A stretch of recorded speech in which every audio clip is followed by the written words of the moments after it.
Hey, it's Jimmy Lee here. My brother and I are about to take our revenge, so remember to support us and the video by smashing that like button.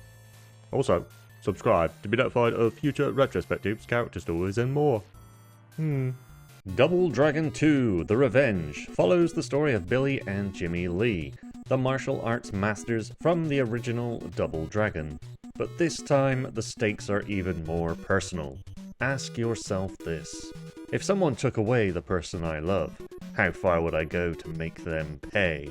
Well, that's exactly what Billy and Jimmy Lee set out to do in Double Dragon 2: The Revenge. In the first game, Marion gets gut-punched and kidnapped, but here she is seemingly murdered by the Shadow Warriors, a ruthless gang seeking revenge on the Lee brothers. Shit, that's messed up. Fueled by vengeance, Billy and Jimmy set out on a brutal journey across various locations, from city streets and farms to a mysterious fortress, to dismantle the Shadow Warriors and take down their leader, a mysterious figure known as the Mysterious Warrior. Well, it all sounds very mysterious, doesn't it? Or in some versions of the game, the Resurrected Willy, the villain from the first game. But does their quest for vengeance make this a better beat-em-up, or ultimately a darker one? Like the first Double Dragon, the sequel was developed and published by Technos Japan, and was initially developed as an upgrade kit for the original Double Dragon, as confirmed by series director Yoshihisa Kishimoto. This is why you see a lot of assets reused in the arcade version from the original. There are even some animations from Double Dragon 1 that had been unused in the game present here in The Revenge. Since the arcade hardware remained largely unchanged, the sequel still suffered from the same slowdown issues that plagued the original. It did get more memory, however, allowing the team working on the game to add in new assets. Most notable were the new bosses, the reincarnating grappler Burnov, not Arnold Schwarzenegger, Abore, and Great with Sticks, Chin Tai Mei were added to the game. The difficulty was also upped, much to the chagrin of Double Dragon players, who would spam elbow attacks in the original. The final boss, for example, took things up a notch, forcing players to fight against the shadowy doppelgangers of Billy and Jimmy, a tough-as-nails encounter, clearly designed to take away any arcade-goer's money. The Revenge also changed up the controls, replacing the original Double Dragon's punch and kick buttons with a directional-based attack system. This was a system found in 1986's Renegade, aka Nekketsu Koha Kunio-kun, a precursor to 1987's Double Dragon, and also considered to be the game that defined the beat-em-up genre. Also, in order to jump, the player would now need to press both attack buttons simultaneously. It was, however, a control system that not everyone enjoyed, as it meant punch and kick attacks would swap depending on which side of the screen a player was facing. The game received criticism for it, and rightfully so in my opinion. Well, I suppose it's a little mind-bending. Many of the Revenge's ports tried to stay faithful to the arcade, but the NES version took a completely different approach, becoming its own game in many ways. The number of stages increased from 4 to 9, introducing new locations, like battling inside a helicopter or infiltrating an undersea base. Oh, and there's platforming. Yes, platforming. In a beat-em-up. Joy. But it did keep the two-player aspect of the arcade, unlike the first Double Dragon on the NES. And it gives you the option to turn off friendly fire, so you don't have to worry about hitting one another. Unless you enjoy the grief, of course. The NES version locked content behind difficulty settings. Pick practice, for example, and you're cut off at mission 3. Seriously, why even bother? Warrior is meant to match the arcade difficulty and takes you to mission 8, where you'll fight the Double Illusion, that doppelganger boss I mentioned earlier. But to see the entire game, you need to play on Supreme Master, which unlocks all 9 missions and a showdown with the real mastermind. Beating it on this difficulty also, well, I'll show you later. The Famicom version was different. It let you play through the entire game on any difficulty. Not only that, but while the NES version forced you to input a cheat code on the game over screen to continue, the Famicom gave players a standard continue option. In other words, the Japanese got a much friendlier experience, while the rest of us had to prove our worth. Both versions keep the directional attack controls of the arcade, but the NES version builds on the arcade and add some moves of its own. To punch, you press the button in the direction you're facing. So facing right, press A. Kicking is the opposite. Press the attack button for the direction you aren't facing. Got it? You can also grab enemies and deliver several different attacks off of this. You can knock your opponent's noggin, as the game manual puts it, or you can hurl the enemy by pressing the opposite attack button. Pressing the up arrow and the attack button in the same direction does an upper kick, but press the down arrow and the same attack direction will do an elbow drop. Man, all these directions are making me dizzy. Now for the flashy moves. Jump with both buttons, then attack to perform a spinning cyclone kick, and if you land from a jump or recover from a fall, pressing either attack button gives you a powerful uppercut. And finally, for the ultimate attack, the high jump kick, which kinda looks more like a tiger knee, press towards your enemy with both attack buttons right after landing or recovering. For both the uppercut and knee, look for when you're in a kneeling animation before hitting those attack buttons. Time for a playthrough, and we'll focus on the NES version, as it has a bit more going on. By the way, the music in both versions was composed by Kazunaka Yamane, but honestly I think the NES version of the Double Dragon theme hits harder.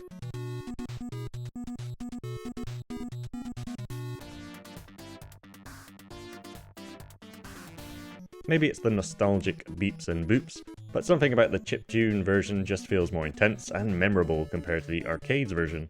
It's punchier, tighter, and really drives the action. The year is 19XX, where violence rules the streets, following a nuclear war. I do find it interesting that the world seems to have recovered as well as it has, but anyway. Marion's death is shown to us in a series of still images, unlike the arcade's in-game scene, and the Double Dragons swear to avenge her death. Mission 1, Into the Turf. The location of the first mission on the NES is pretty similar to the arcade. You start at this airfield outside the garage of the Double Dragons. Fun fact, in the arcade game, the garage door opens same as in the first arcade game, but this time, instead of revealing the red car from the arcade game Road Blaster, it reveals the red chopper from Cobra Command. Both of these games were worked on by director Yoshihisa Kishimoto when he worked at Data East as a game designer. The first enemies that charge at you are called Williamses, flippin' bastards. They can also use knives and steel pipes, which can be knocked out of their hands and then used by you. Note that once you clear a screen of an enemy type, you then lose that weapon in your possession.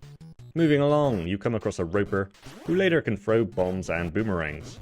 But unfortunately, the boomerangs are unique to these enemies, so you can't use them. Next, these Lindas climb down this ladder. Help them down in your own special way.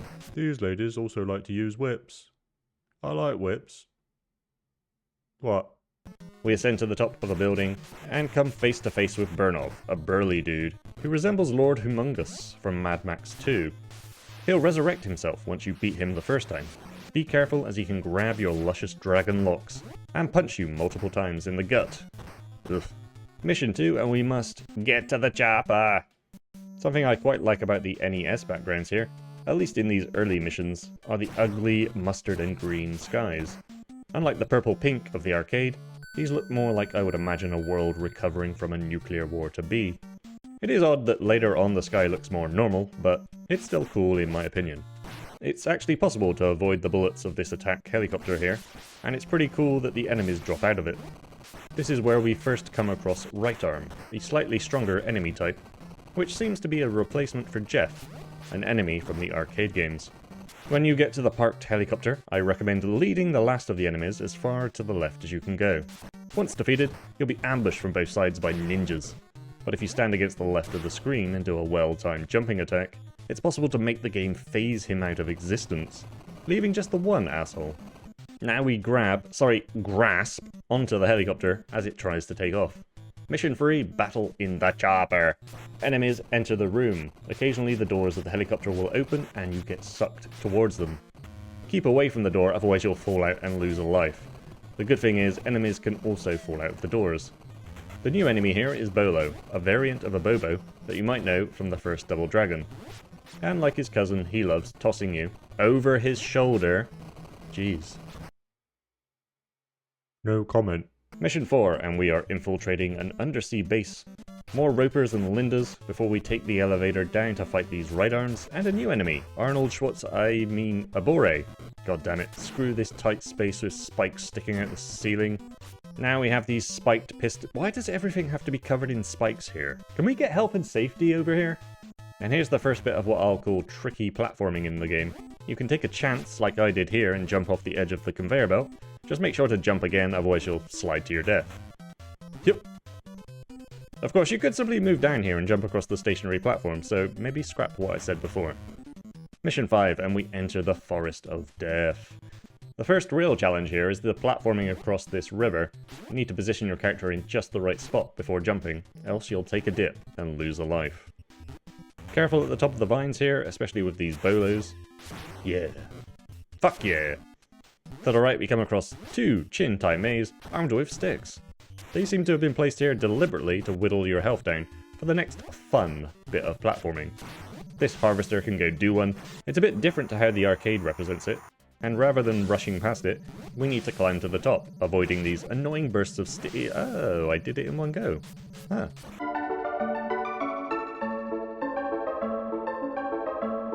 Now we've made it to the Mansion of Terror. It's mission 6 and, oh boy, it is terrifying. This is where your platforming skills will be tested to their limits. What I assume is boiling oil drops from these torches near the entrance, and floating platforms phase in and out of existence. With the awful way jumping works in this game, you'll be praying to every deity known to mankind, and even some unknown to get through this. God damn it. No, fuck, no, no, fuck! Fuck! Again, you only have 3 lives in this game. Make it over these platforms, and right arms and Chin-Tai Meis come out of these doors and attack you, while mysterious eyes watch from the wall. And shit. That's right, you can walk through this block here. That block got me the first time too. Fucking block. Ah! Ah! Made it. Suddenly, Marion's voice calls out to you with a warning. From here on, it's too dangerous, she says. Well, it's mission 7, the trap room. Remember that I told you that your platforming skills will be tested to their limits in mission 6? Well, strap yourselves in, because it gets much more real. First, you have to jump across these moving conveyor belts, which move in different directions and get progressively smaller. Look at this one! Look how tiny it is! Oh god. Christ on a cracker! Fuck a duck! The next room has you fight enemies while the floor starts crumbling away from the left of the screen. Oh, and Burnov returns. You need to beat him in time so you can exit the room, but of course he still has his resurrection trick. Knowing how to tie your knee or uppercut will really help out here. What the hell is this? I thought jumping across moving conveyor belts was rough. This room is sadistic. I have to jump on and over these moving cogs while spikes fire up from the floor. Why? Oh god. God! Oh god! Okay, I made it. Into another room where the floor gives way, but this time with these ropers throwing explosives.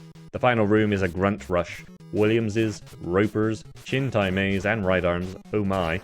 Finally, onto an Abore who stands between you and victory. Once defeated, he warns the dragons that they'll only destroy themselves, and he hints at the boss of the next mission, the double illusion.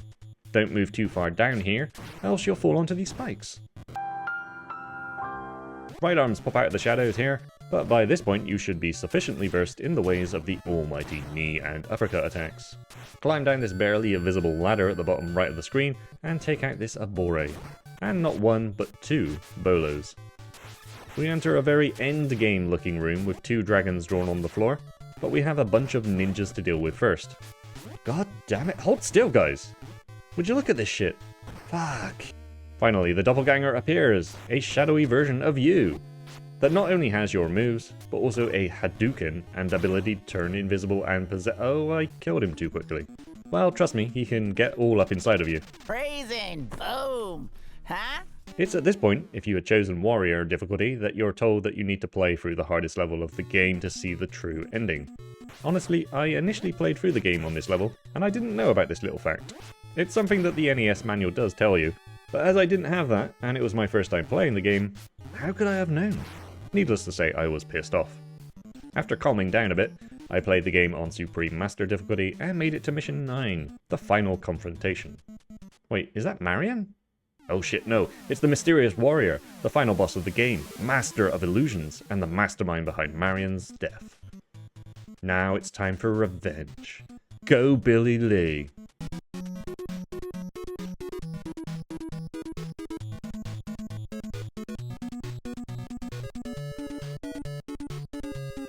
Alright, second phase. Let's go.